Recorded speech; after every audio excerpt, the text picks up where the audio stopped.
नमस्कार। आज international yoga day है। विश्व योग दिवस 2020 की आपको हार्दिक बधाई। भारत देश योग का जनक है। भारतीय योग ने पूरे विश्व में हमारी एक अमिट पहचान योग के द्वारा बनाई है। योग मनुष्य को प्रकृति से जोड़ता है, इसलिए ये बेहद इम्पोर्टेंट भी है। योगा शब्द संस्कृत के वर्ड युज से आया है, जिसका मतलब है कनेक्ट करना, इनलाइन करना, जोड़ना। यानी कि जो हमारा मन है, जो हमारा सोल है, जो हमारा शरीर है, उसको हम नेचर से या प्रकृति से जोड़ें। आप देखिए, आज के समय में हम प्रकृति से या नेचुरल चीज़ों से दूर जाते जा रहे हैं। एक छोटा बच्चा जब पैदा होता है तो दिन में करीबन 400 बार हंसता है, और आप एक मैच्योर आदमी को, बड़े आदमी को देखते हैं तो शायद दिन में एक बार भी नहीं हंसता, जो हमारे बेसिक नेचर के खिलाफ है।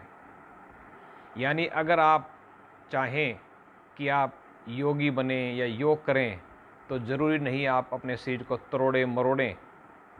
ज़रूरी है आप अपने शरीर को मन से, अपने सोल से, नेचर से, प्रकृति से जोड़ें, जो हमारा बेसिक नेचर है। किसी ने कहा भी है कि जब आप भोजन करते हैं और आपके मन में विभिन्न विचार चल रहे हैं, कहीं घृणा है, कहीं तिरस्कार है, कहीं गुस्सा है, तो आपका भोजन आपकी सेहत बनाने में मदद नहीं करेगा, परंतु जहर का काम करेगा। इसका मतलब भोजन भी तभी असर करता है जब आपका मन और शरीर एक लय में हो, एक ताल में हो, और इसी को योगा कहते हैं। और योग करने वाले को योगी कहा जाता है। और यही फ़र्क योग में और भोग में, और योगी और भोगी में है। यानी जो सब कुछ इन लाइन रखता है, सभी से जुड़ा हुआ है, मन में भी वही विचार, शरीर में भी वही विचार, और वही नेचुरल चीज़ें हैं, तो आप योगी हैं, अन्यथा आप भोगी हैं। इसलिए योग की हमारे जीवन में बेहद इम्पोर्टेंस है। जहाँ तक योग की उत्पत्ति की बात है, आज से करीबन 15,000 वर्ष पूर्व एक महापुरुष ने पृथ्वी पर आगमन किया। उनके चारों तरफ दिव्य पुंज था। उन्हें देखकर बहुत सारे लोग इकट्ठे हो गए और हफ्ते महीने उनका वेट करते रहे। वो एक मेडिटेशन के पोज में बैठे रहे, लेकिन बाई एंड बाई लोग उठकर जाने लगे जब उन्होंने एक भी शब्द नहीं बोला। और अंत में सिर्फ 7 आदमी ही वहाँ रह गए। जब उन्होंने आंखें खोली और मेडिटेशन से बाहर आए, तो उन्होंने उन 7 आदमियों को योग के बारे में बताया, और उसके बाद उन्हें प्रचार प्रसार के लिए 7 दिशाओं में भेज दिया। आप सभी जानते हैं, वो 7 सप्तऋषि थे, और वो महान पुरुष और कोई नहीं, आदि योगी थे। यानी इसका एग्जिस्टेंस भारत से ही है, ये इस बात से प्रूव हो जाता है।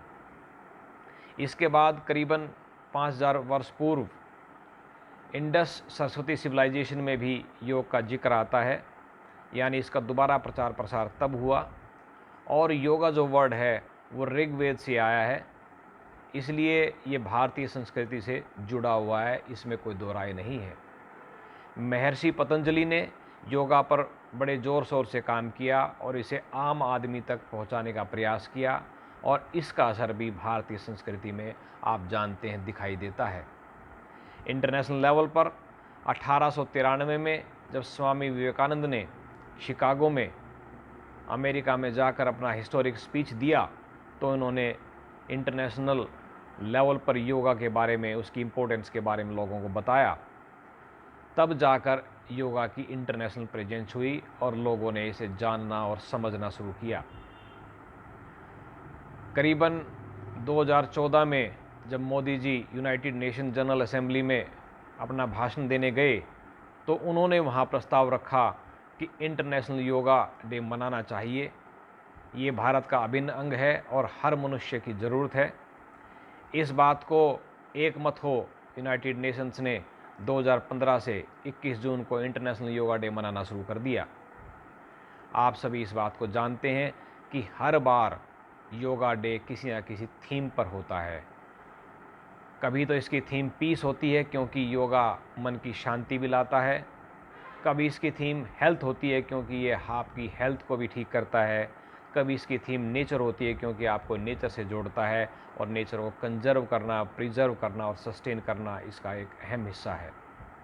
इस बार जो हमारी थीम है वो stay at home yoga with family है, यानी आप घर पर रहें और अपने परिवार के साथ बैठकर योगा की अहमियत को समझें, डिस्कस करें और योगा करें और अपने मन को, अपने शरीर को, अपने आसपास के नेचर को स्वस्थ रखें, कनेक्ट करें, इन लाइन रखें।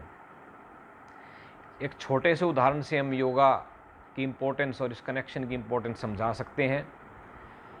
हमारा शरीर और नेचर आपस में जुड़े हुए हैं।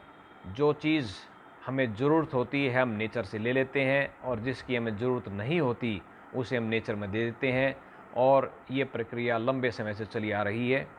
हम ऑक्सीजन लेते हैं और पेड़ कार्बन डाइऑक्साइड लेते हैं, जबकि हम ऑक्सीजन लेकर कार्बन डाइऑक्साइड छोड़ते हैं।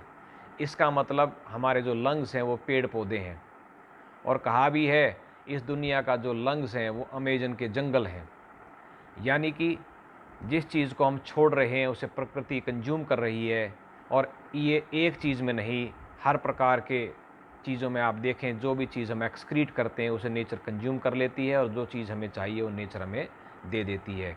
इसलिए नेचर का और मनुष्य का एक सीधा साधा संबंध योग के द्वारा स्थापित होता है। इसी बात को समझने की और जानने की हमें बेहद ज़रूरत है। जहाँ तक योग की इम्पोर्टेंस की बात है, आप सभी जानते हैं कि ये हमारी सेहत को दुरुस्त करता है, हमारे सर्कुलेटरी सिस्टम को इम्प्रूव करता है, रेस्पिरेटरी सिस्टम को इम्प्रूव करता है और हमारी मसल्स को मजबूत करता है, जिससे फटीग या ब्रेक डाउन ना हो, हमारे जीवन को बढ़ाता है और बहुत सारी बीमारियों से हमें दूर करता है। और आज के इस पेंडेमिक के समय हमारे इम्यून सिस्टम की सबसे ज़्यादा ज़रूरत है स्ट्रॉन्ग होने की। इसको योगा बहुत स्ट्रॉन्ग करता है, यानी कि हम इस बीमारी से, महामारी से भी अपने आप का अगर बचाव करना चाहते हैं तो हमें योगा का ही साथ देना पड़ेगा। इस बात को हमें समझना पड़ेगा। मैं अंत में कहूँगा कि पहले हम कहते थे योग भगाए रोग, अब मैं कहूँगा योग भगाए रोग। इस बार बने ऐसा संयोग, इस बार बने ऐसा संयोग, हर दुनियावासी करे योग और भगा दे कोरोना का ये रोग, और भगा दे कोरोना का ये रोग। योग फिर से भारत को योग गुरु, जगत गुरु, सदगुरु की भूमिका में लेकर आए। आप सभी का साथ अपेक्षित है। इसी के साथ नमस्कार, धन्यवाद।